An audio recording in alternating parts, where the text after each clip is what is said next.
어제 우리가 함께 나눴던 이 중세 시대의 종교 개혁자의 새벽별이라고 불리는 야누스의 이름과 같습니다. 그래서 당시 이 야누스가 종교 개혁을 일으킬 때에 이 그를 비난하거나 이 적대했던 사람들이 그를 조롱하면서 거위다 이렇게 조롱하는 그런 일들이 있었습니다. 그래서 마지막 후스가 화형당하는 그때의 마지막 순간에 사람들 앞에서 이런 유언을 했다고 합니다. 너희가 지금은 거위 한 마리를 불태워 죽이지만 100년 뒤 나타날 백조는 어쩌지 못할 것이다. 아마 그 당시에 그 이야기를 들었던 사람들은 도대체 마지막 죽음 앞에서 그의 말이 무엇인지를 알 수가 없었습니다. 그런데 여러분, 이 100년이 지나고 난 이후에 그의 말은 여러분 어떻게 되었겠습니까? 그러니까 꺼질 듯 이 종교개혁의 불이 100년 후에는 그가 예언했던 말이 무엇인지를 많은 사람들이 알게 되었습니다. 그의 말이 놀랍게도 백조 같은 어떤 인물이 나타나는데 정말로 100년 후에 우리가 오늘 함께 나눌 마르틴 루터가 이 종교 개혁을 일으켰던 해가 바로 그가 죽었던 그 이후의 어떤 100년대의 그 종교 개혁이 일어나게 됩니다. 저는 오늘 이 서두의 이 이야기를 하면서 이 마르틴 루터에 대해서 함께 나누기 이전에 그러니까 하나님께서 이 야누스가 했던 말을 통해서 이전에도 계셨고 또 하나님께서 여전히 일하셨던 그 하나님의 어떤 놀라운 은혜가 그 안에 일어났다는 것을 깨닫게 됩니다. 그래서 야누스가 정말로 100년 후에 일어나는 어떤 일들을 그가 알았을까? 어떻게 그가 그런 이야기를 했을까? 아마 우리가 요즘에 사도행전 말씀을 보게 되면 마지막 스데반 집사가 죽는 그 순간에 하늘이 열리고 예수님께서 하늘 보좌 앞에 서 있는 어떤 그런 모습을 보면서 아마 야누스가 마지막 죽었던 그때에도 하나님께서 반드시 그에게 이런 이야기를 하지 않았을까. 그러면서 오늘 우리에게도 중요한 신앙의 삶은 우리가 마지막까지 믿음으로 하나님 앞에 믿음의 경주를 할 때에 하나님은 지금도 앞으로도 우리 어떤 생명이 다하는 그날까지 날마다 우리에게 은혜를 베풀어 주신다는 사실입니다. 저는 여러분들의 신앙이 예전과 지금이 다르지 않고 날마다 한결같고 더 나아가서는 마지막 그때에는 여러분들의 신앙 속에 더 큰 믿음의 열매들이 맺어가는 그런 여러분들 다 되기를 주님의 이름으로 축복합니다. 아마 오늘 우리가 함께 나눌 이 종교 개혁자는 마르틴 루터입니다. 아마 루터는 이 독일의 아이슬레벤에서 광부의 아들로 태어납니다. 우리 한번 화면을 보시면, 그런데 이 구리강산에서 일하던 아버지가 시간이 지나면서 점점 부자가 됩니다. 그러면서 자연스럽게 이 루터 아들이 좋은 교육을 받고 또 높은 자리에 앉기를 아버지의 마음속에 갖게 돼요.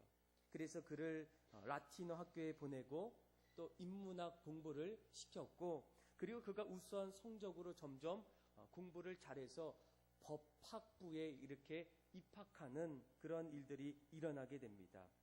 그래서 이렇게 평탄한 길, 또 성공의 길을 걸어왔던 이 루터, 그런데 어느 날 그에게는 어떤 인생의 전환점이 되는 잊지 못할 사건이 일어나게 됩니다.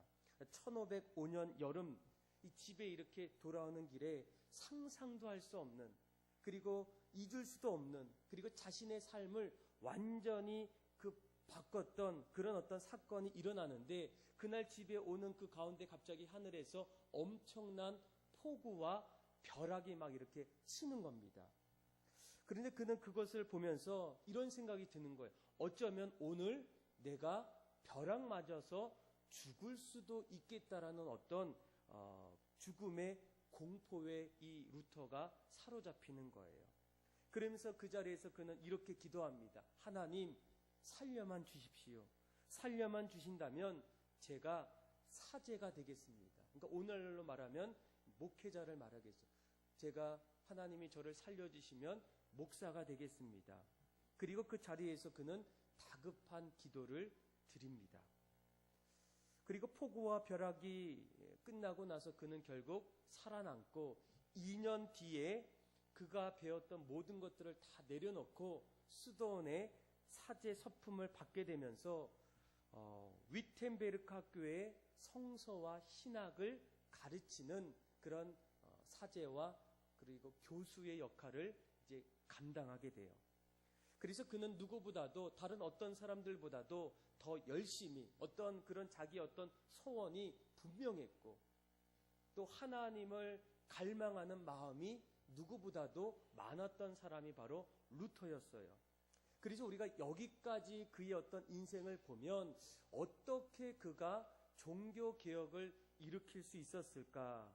이런 어떤 생각이 들 수가 있어요. 성실하게 말씀을 읽었고 학생들에게 전했고 날마다 그렇게 신앙으로 살았던 그가 어떻게 그가 교황청에 맞춰서 종교 개혁을 일으킬 수 있었을까?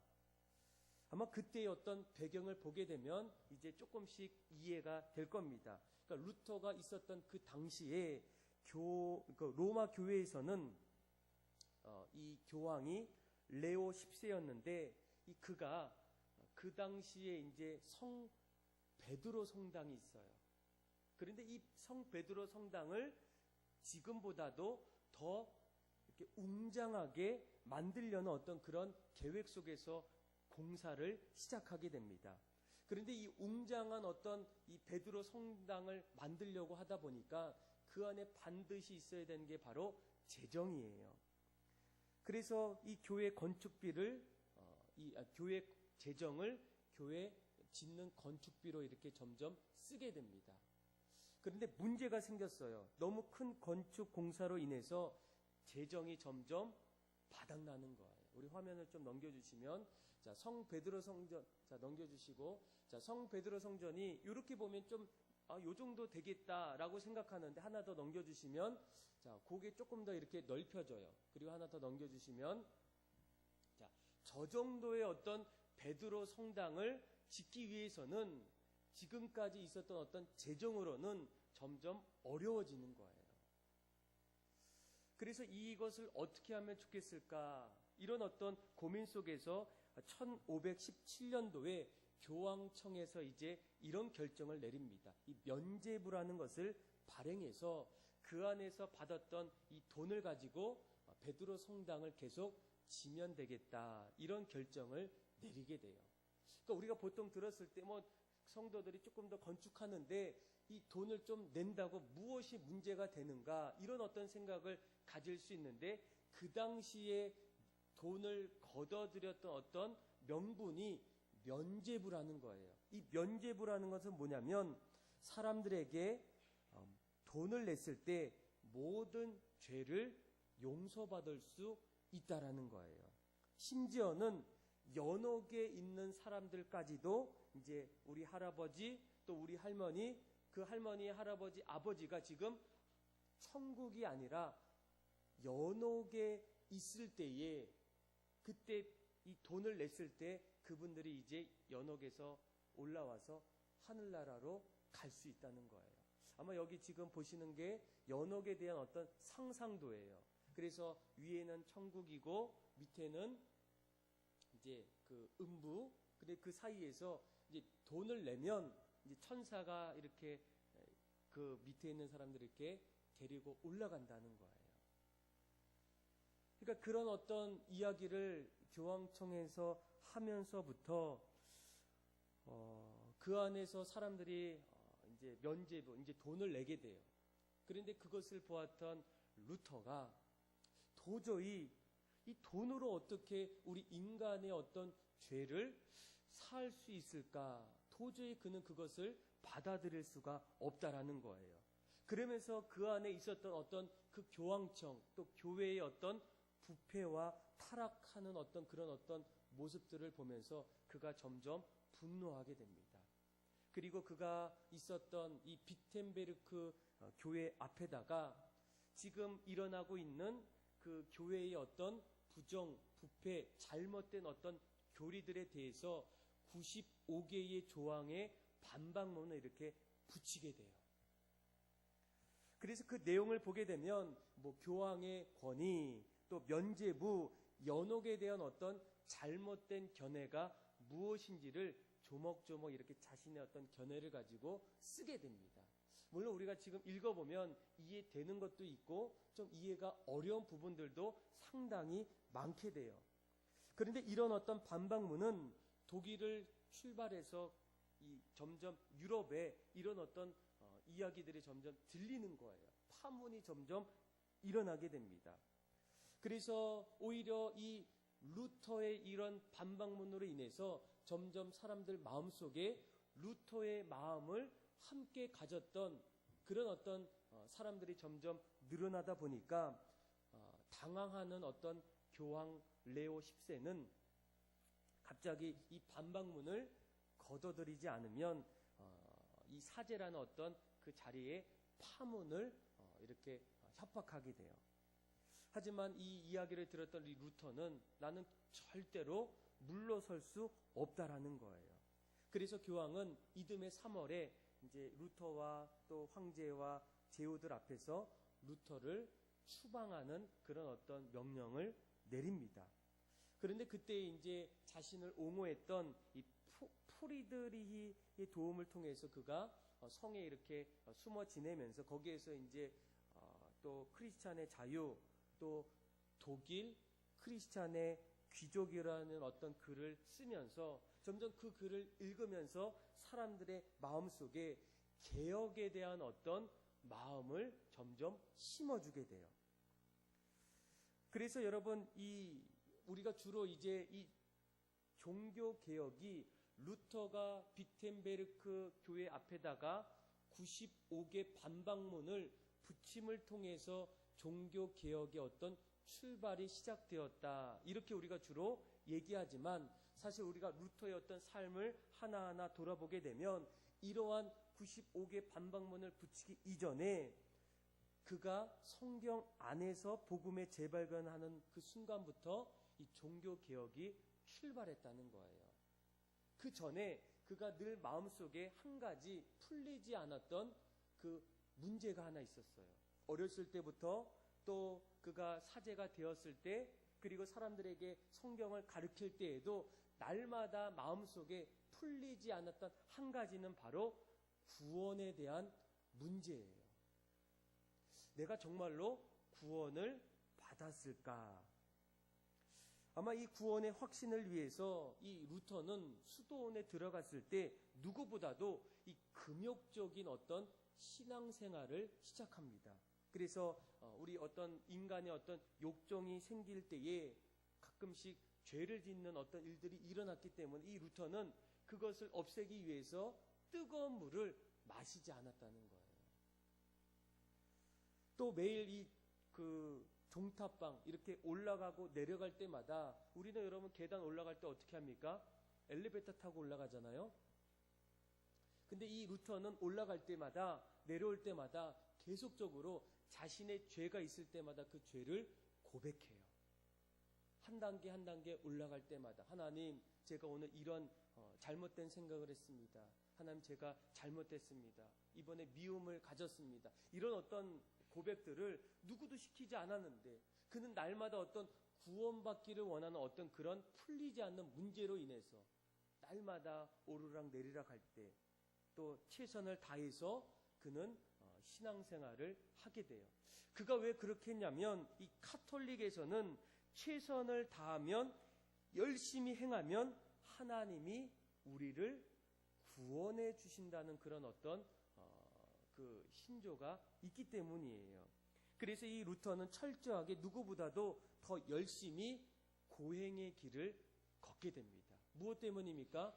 자신이 구원받기 위해서, 구원의 확신을 깨닫기 위해서 날마다 그렇게 살아갔다는 거예요.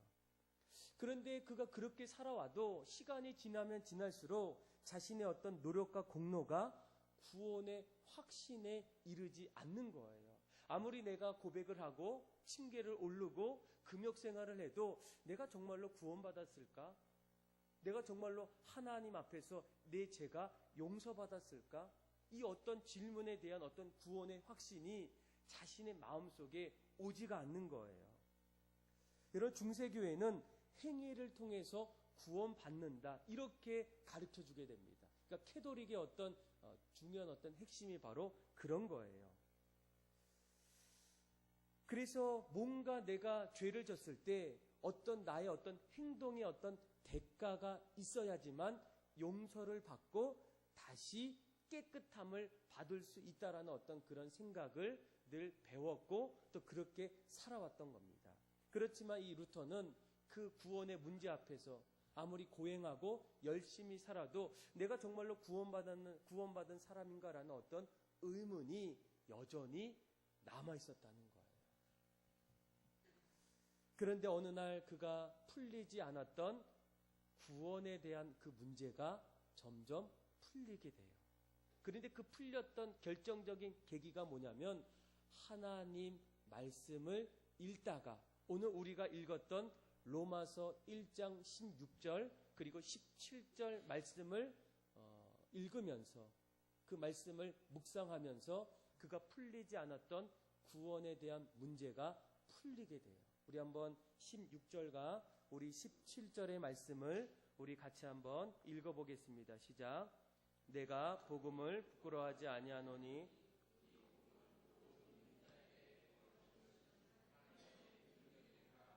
먼저는 유대인에게요 그리고 헬라인에게로다.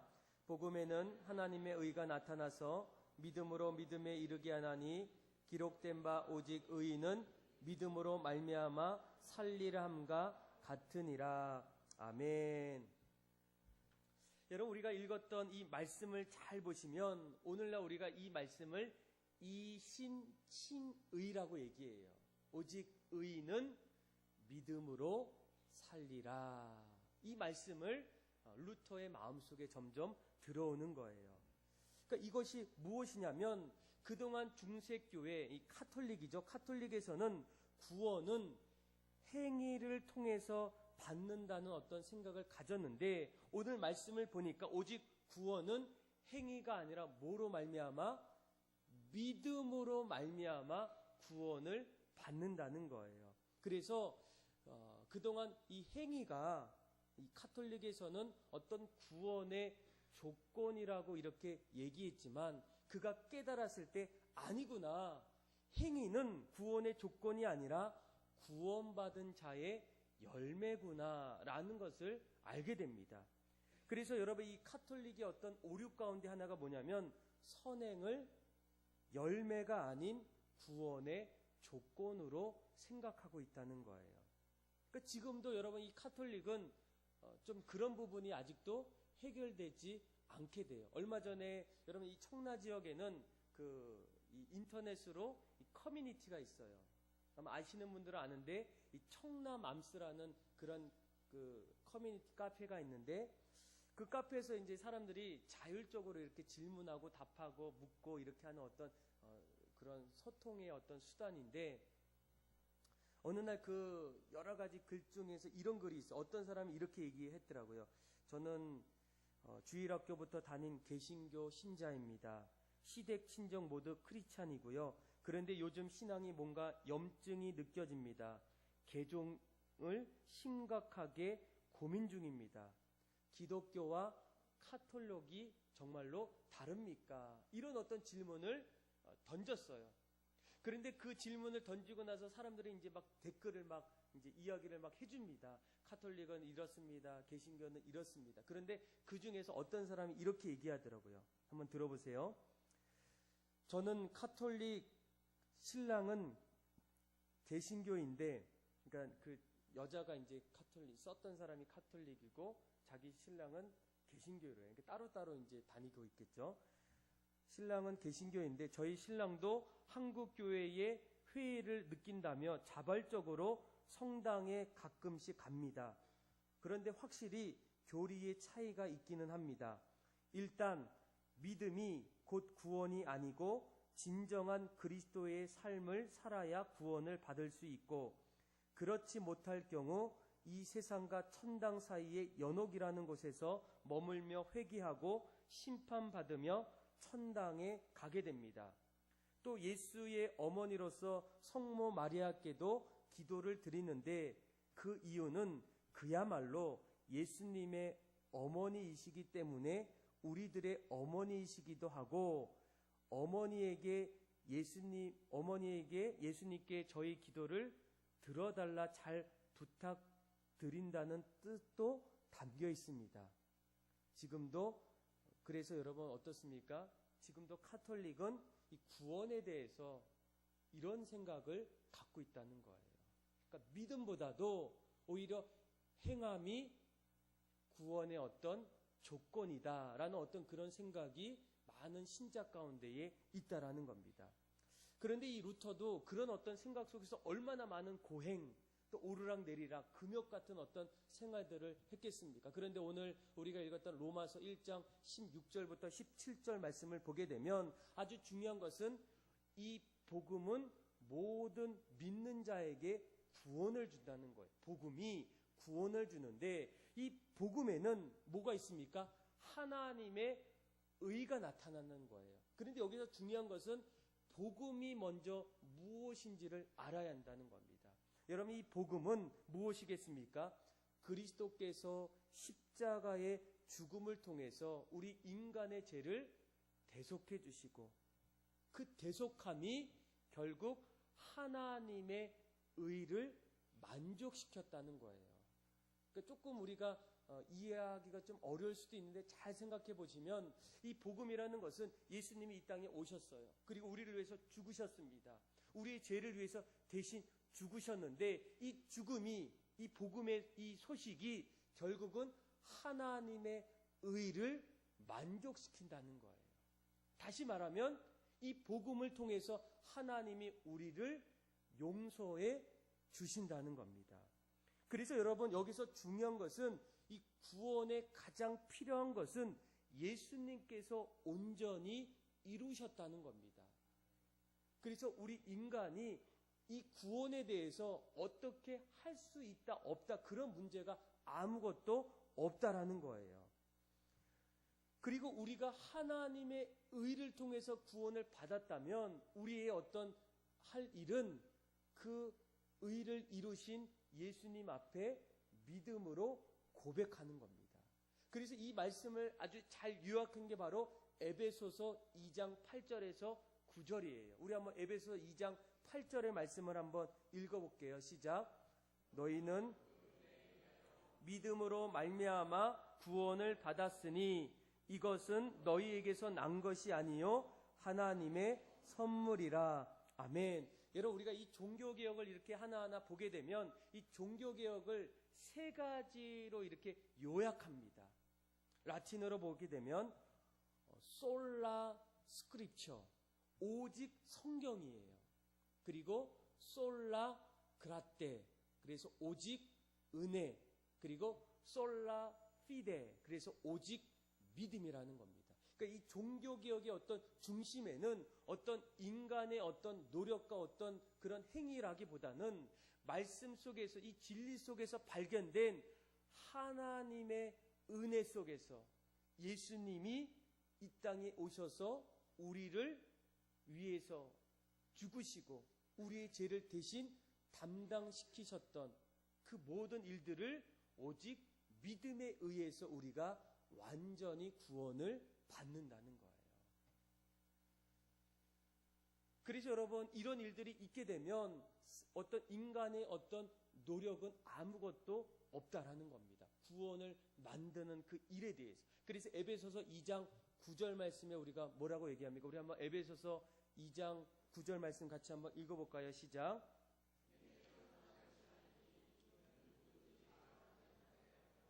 아멘. 그러니까 이런 믿음의 고백 앞에서는, 그쵸? 아무것도 우리가 우리의 어떤 행함이 아무것도 뭐 자랑하거나 나타날 수 없다라는 거예요. 그래서 이 교회는 단순히 하나님의 은혜의 그릇을 담는 그런 것에 불과하다는 거예요. 그래서 더는 교황권이 그 권력을 어떤 자리도 하나님의 말씀, 하나님의 은혜 외에는 우리가 하나님 앞에 구원받거나 또 은혜로 살 수 있는 어떤 그런 것도 아무것도 없다라는 겁니다. 그러니까 이 루터는 이 종교개혁을 일으키기까지 어떤 그 삶의 자리에서 늘 날마다 이 구원에 대한 어떤 고민을 했어요.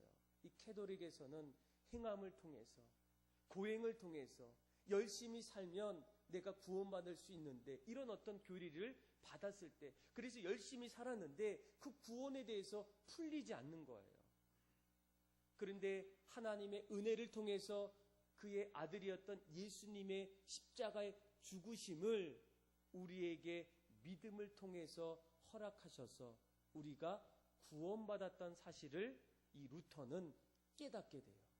그래서 이 믿음을 통해서, 이 은혜를 통해서 결국 이 종교개혁을 일으킨다는 거예요.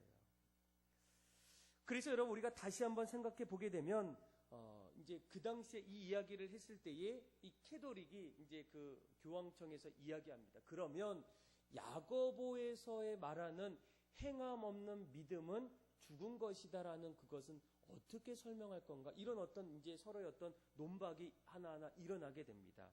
그런데 그때에 이 루터는 정말 내가 무지해서 이런 얘기를 하기보다는 그 당시에 지나치게 우리가 행함을 강조함으로 일어난 어떤 교황청의, 교회의 어떤 부패에 대한 어떤 과격한 어떤 강조라고 얘기해요. 그러면서 이 루터 역시도 그 안에 어떤 행함을 무시하지 않았다는 거예요. 그러니까 다시 얘기하면, 여러분, 우리가 이 믿음의 씨를 뿌리면 어떻습니까? 그 씨는 반드시 열매를 맺는다는 거예요. 여러분, 열매가 없다면 씨를 뿌리지 않거나 잘못 뿌렸다는 거예요. 그렇죠? 그래서 여러분, 이 믿음이 있는 사람에게는 믿음이 행함으로 나타난다는 거예요. 그리고 열심히 행함이 있는 사람 마음속에는 그 행함을 움직이게 만들었던 하나님을 믿는 믿음이 그 안에 있다라는 겁니다. 그래서 여러분, 우리가 신앙생활할 때 아주 중요한 것은 이 믿음과 행함은 뗄래야 뗄 수 없는 관계예요. 마치 동전의 양면과 같아요. 믿음이 있는 사람은 행함으로 그 믿음이 나타나고, 행함이 있는 사람은 그 안에 믿음이 반드시 있기 때문에 행함으로 보여준다는 거예요. 그래서 여러분, 우리가 이번 루터를 통해서 또 이 종교개혁을 통해서 우리가 오늘 한 가지 알아야 될 것은 무엇이냐면, 어떤 사람들은 이 믿음이 너무나 많은 사람이 있어요. 그렇죠? 이 믿음이 있는 사람들은 어떻습니까? 그의 삶이 소홀해질 수가 있어요. 반면에 너무 행함이 지나친 사람은 어느 순간에 하나님의 은혜를 앞서갈 때가 있어요. 그러다 보면 어떤 일이 일어납니까? 자기의 어떤 공로, 내가 했다, 나로 인해서, 행함을 통해서 하나님의 은혜가 그 안에 임했기 때문에 우리의 어떤 노력을 통해서 어떤 수많은 일들이 일어났는데, 오히려 믿음보다도 행함을 점점 강조하다 보면 그 행함이 은혜를 앞서가게 돼요. 그래서 여러분, 이 믿음과 행함은 날마다 어떤 균형을 이룰 수 있도록 여러분들이 늘 우리 자신을 돌아봐야 한다는 겁니다. 어떤 사람은 지금 믿음이 더 큰 사람이 있어요. 그런데 그 믿음이 행함으로 나타나지 않는 사람이 있고, 행함은 많은데 언젠가부터 그 행함을 통해서 은혜를 앞서갈 때 하나님보다도 자기의 의가 더 우리의 신앙 속에 나타날 때가 있어요. 주로 여러분, 우리가 신앙생활 하다 보면 내가 이 교회를 세웠어, 나 때문에 이렇게 됐어, 이렇게 얘기하는 사람 있지 않습니까? 내가 없으면 교회가 안 돼. 이것은 하나님의 은혜보다도 나의 행위가 앞서가는 거예요. 또 반면에 어떤 분들은 정말로 내가 믿는다고 얘기하는데 행함이 없어요. 그 사람 역시도 점점 그 신앙이 흔들릴 수밖에 없다는 겁니다. 그래서 여러분 이 두 가지는 날마다 우리가 어떤 서로 적대, 어떤 그런 어떤 이렇게 떨어지는 어떤 그런 관계가 아니라 함께하는, 그래서 거기에서는 뭐라고 얘기하냐면 늘 보완 관계, 긴장 관계에 있어야 된다는 거예요. 늘 믿음과 나의 행함이 늘 같이 있는가. 때로는 믿음이 더 크고 행함이 없는 건 아닌가. 행함은 많은데 믿음은 점점 없어지는 것은 아닌가. 이 어떤 부분에 어떤 긴장감이 있어야지만 그 사람은 그렇게 하나님의 사람으로 온전히 살 수 있다는 거예요. 그래서 여러분 이 참다운 신앙은 우리의 삶에서 주시는 하나님의 은혜를 받고 그 은혜에 대하여 응답하는 삶이 바로 참다운 삶이라는 거예요. 그래서 우리가 보통 신앙생활 이렇게 얘기할 때 그 신앙생활의 정답은 뭡니까? 신앙으로 생활하는 거예요. 이해가 되십니까? 그렇죠? 신앙이 있기 때문에 그 신앙으로 우리가 생활한다는 게 바로 신앙생활이라는 거예요. 그게 여러 번 점점 깨지거나 그것이 점점 금이 가거나 그것이 불균형이 가게 되면 우리도 점점 개혁의 대상이 될 수가 있어요. 우리가 날마다 개혁합시다, 바꿉시다 이렇게 얘기하는데 우리가 바꿈의 어떤 대상이 될 수 있어요. 그래서 날마다 여러분들이 오늘 루터를 통해서, 루터는 중세교의 어떤 개혁자의 가장 중요한 중심입니다. 그런데 그 95개 반박문을 붙이기까지 그의 마음속에는 어떤 신앙에 대한 어떤 풀리지 않았던 구원의 문제가 있었어요. 그런데 그것을 로마서 1장 16절에서 17절까지 말씀을 읽으면서 신앙이 도대체 무엇일까? 또 구원이 도대체 무엇일까를 그가 해결하면서 결국 교황청 앞에서 또 교회 앞에서 그는 마지막까지 교회의 개혁을 외쳤던 겁니다. 아마 이 루터는 마지막 인생까지 쉽지가 않았어요. 왜냐하면 혼자 싸우다 보니까 얼마나 힘듭니까? 그런데 그가 나중에 이제 프리드리히의 어떤 도움을 통해서 그가 피신했던 곳에서 그가 했던 두 가지가 있어요.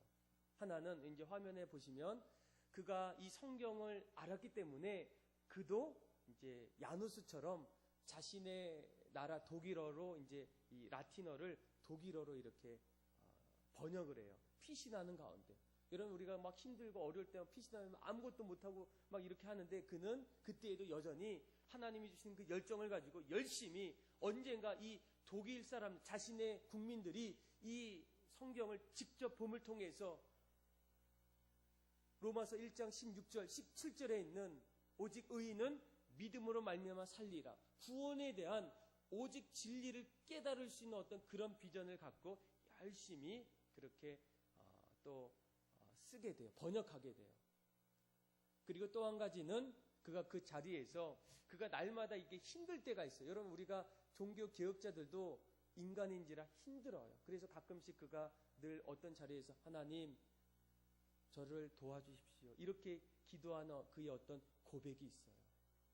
그런데 그 고백 속에서 그가 썼던 한 가지가 뭐냐면 이제 작곡을 하는데 우리가 주로 불렀던 찬송가 585장의 찬양에 보게 되면 그 찬양의 저자가 작사가 바로 마르틴 루터예요. 그 가사를 보게 되면 내 주는 강한 성이요 방패와 병기 되시니 큰 환난에서 우리를 구하여 내시리로다. 옛 원수 마귀는 이때도 힘을 써 모략과 건세로 무기를 삼으니 천하에 누가 당하랴. 그러니까 마르틴 루터는 마지막 순간까지 하나님 앞에서 그 구원의 확신을 가지고 날마다 믿음으로 그렇게 살아갔던 겁니다. 저는 여러분들도 오늘 짧은 시간에 모든 루터의 어떤 사상과 어떤 삶을 돌아볼 수는 없어요.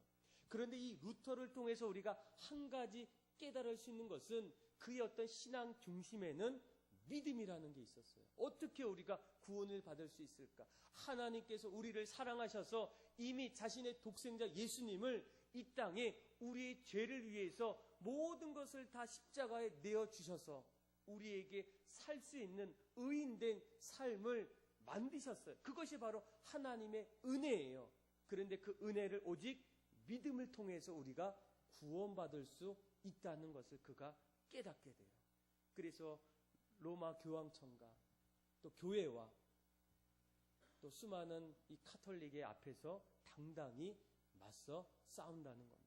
사랑하는 믿음의 성도 여러분, 저는 여러분들의 믿음을 좀 다시 한번, 우리 믿음을 한번 돌아봤으면 좋겠어요. 내 믿음은 여러분 어떤 믿음인가? 믿음만 있고 행함은 없지는 않은가? 행함은 너무나 많은데 여전히 하나님을 믿는 믿음이 부족하지 않은 건 아닐까? 도대체 내 믿음은 어떤 믿음일까?